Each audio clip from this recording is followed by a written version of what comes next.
Hey guys, today we're going to make a yellow curry with hearty vegetables. This is an excellent choice when you're in the middle of an IBD flare and you need something for dinner. Let's get to it. For this recipe, we're going to need baby bok choy, carrots, Japanese sweet potatoes, jicama, cannellini beans, also known as white kidney beans, and garbanzo beans, sometimes referred to as chickpeas. This recipe reduces inflammation, is gluten-free, refined sugar-free, low FODMAP, plant-based, dairy-free, and vegan.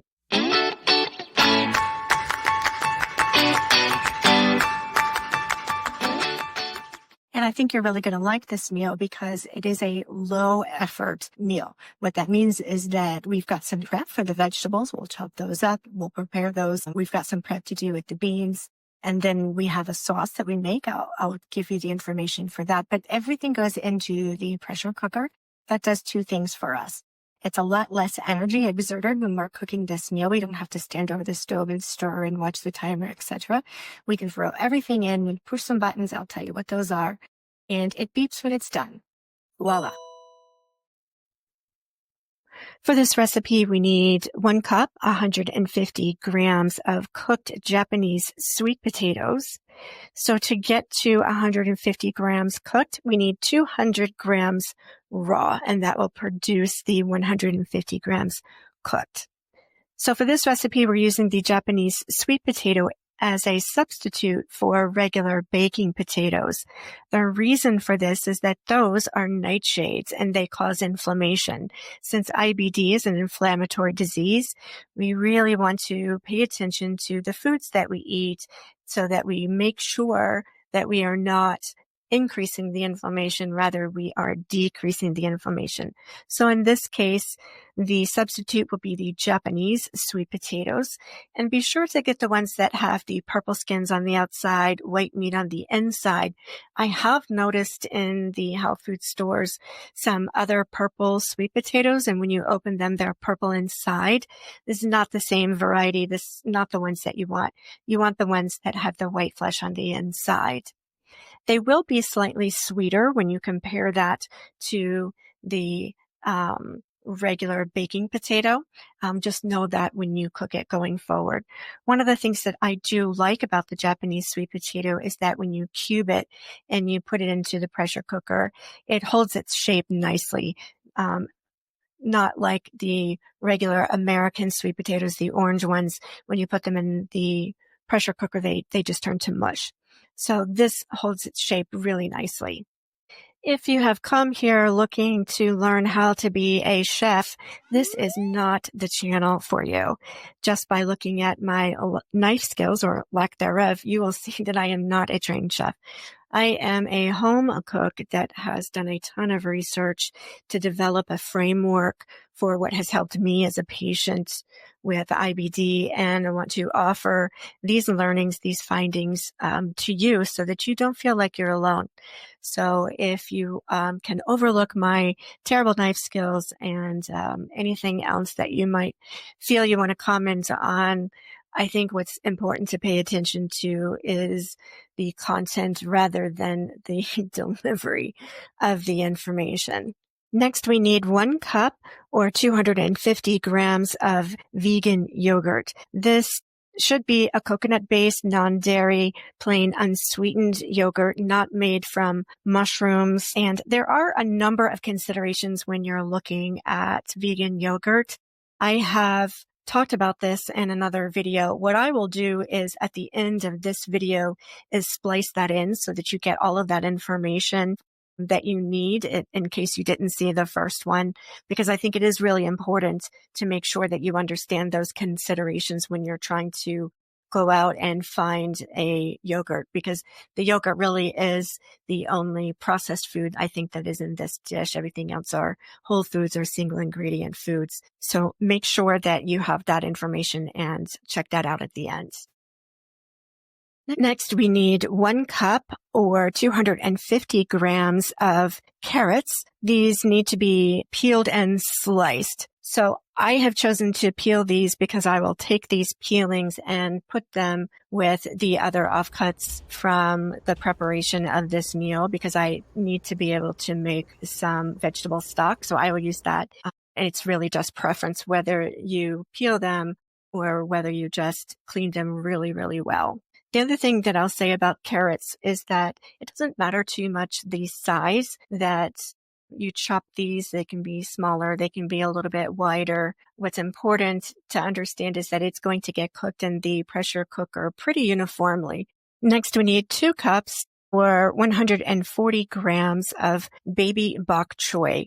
They need to be rinsed beforehand. We're only going to be using the green parts. These are the tops only, and we want to chop those. In my experience, if you try to go with the adult bok choy instead of the baby bok choy, it's a little bit too tough and it's too fibrous and it's a little bit challenging. It's difficult to digest. Next, we need 1 cup or 130 grams of jicama. You spell that Jicama.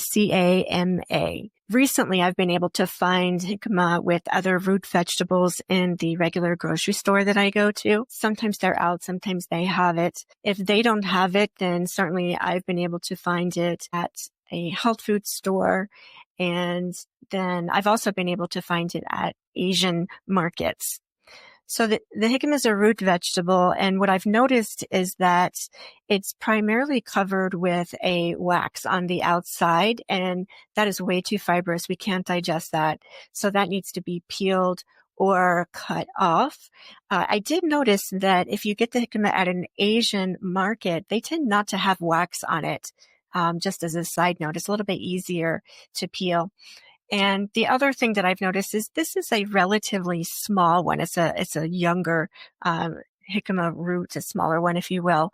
And it's easier to just go ahead and use a peeler to peel that. I like to use this wide one.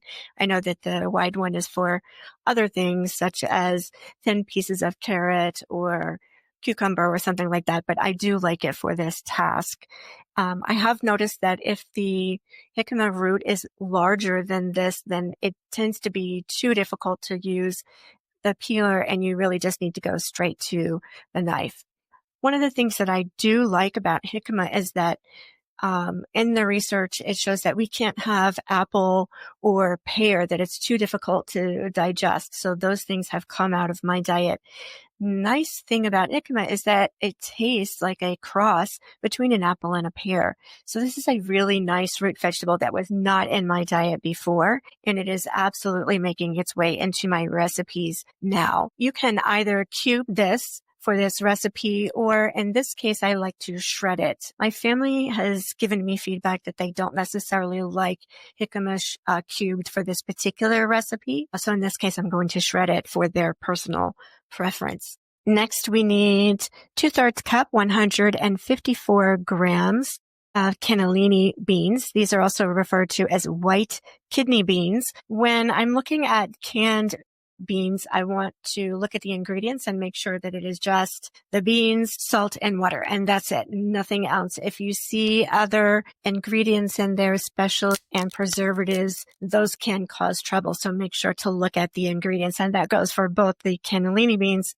and the chickpeas, garbanzo beans that we're going to be doing in just a moment. So something that I want to call out is that IBD is an inflammatory disease. So we have to be very careful about eating foods that would increase the inflammation. Regarding the beans, these are legumes, and to reduce the lectin content, especially in the canned beans, what we want to be able to do is to take them out, drain them, rinse them, and then add new water if you're cooking them. The other thing that we can do to reduce the lectin content and thereby the inflammation for ourselves is to cook it in the pressure cooker. So what I will do for all of my beans, whether they're dried beans or canned beans, is to rinse them, put them into the pressure cooker, add new water, and then after they're done, rinse them again. And this gives me a peace of mind about the lectin content that has been reduced as much as I can, and also put them in the pressure cooker just to make them just that one step more to make it easier for us to be able to digest that. Okay, next we need 1/2 cup or 82 grams of chickpeas. These are sometimes referred to as garbanzo beans, and these are very similar to preparation for the cannellini beans that we just did. We want to drain it, rinse it, and then only have the amount of beans noted in the recipe. This is really important to be able to go by the grams and not so much the cups in this case.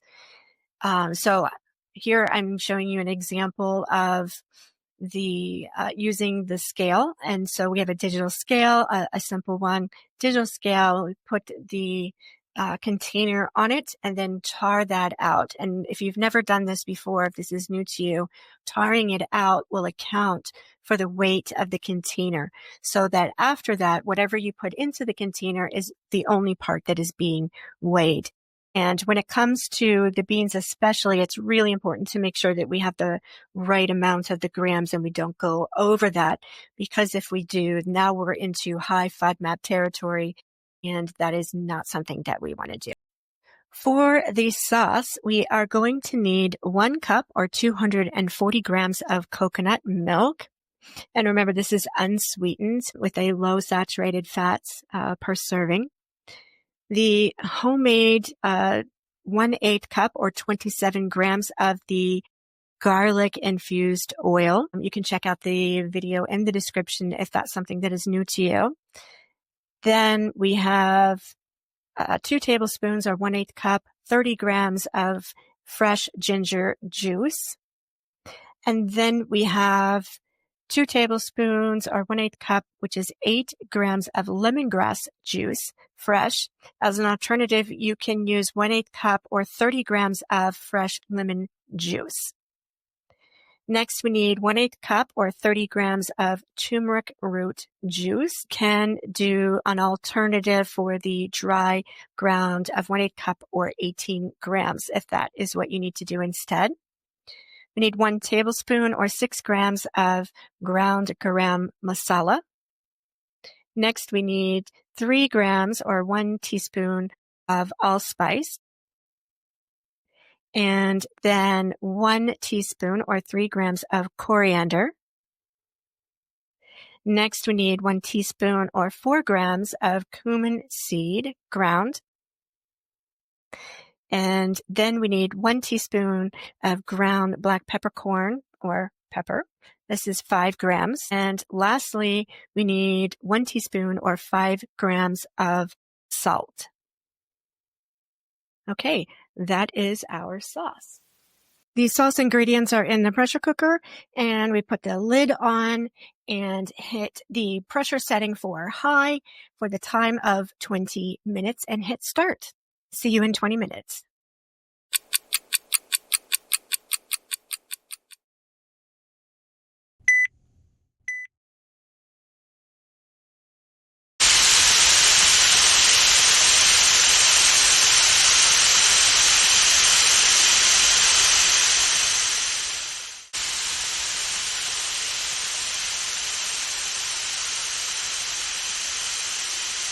I have to wait till all the pressure releases.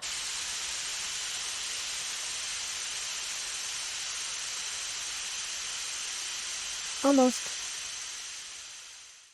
Impatient to have dinner. There it is, that sound.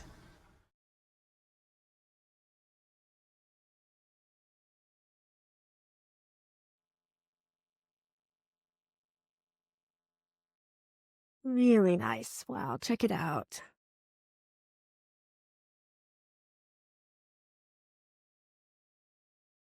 Wonderful.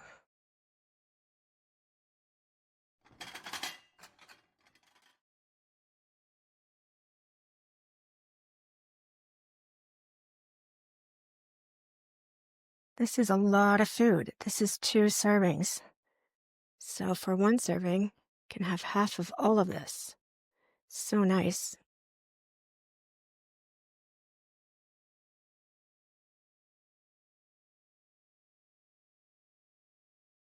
All right, guys, moment of truth.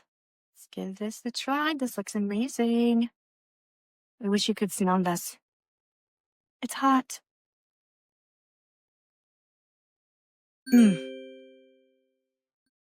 So good. talking with my mouth full. This is amazing. We are told when we have IBD that we can't have food that is flavorful. We can't have a bunch of food. We can only have a tiny bit of things. This is so amazing. You're going to love it. Give it a try. This is IBD Vegan. I'm your host, Alexis, and I want you to remember, it is possible to become more educated, resilient, and feel empowered for a better quality of life.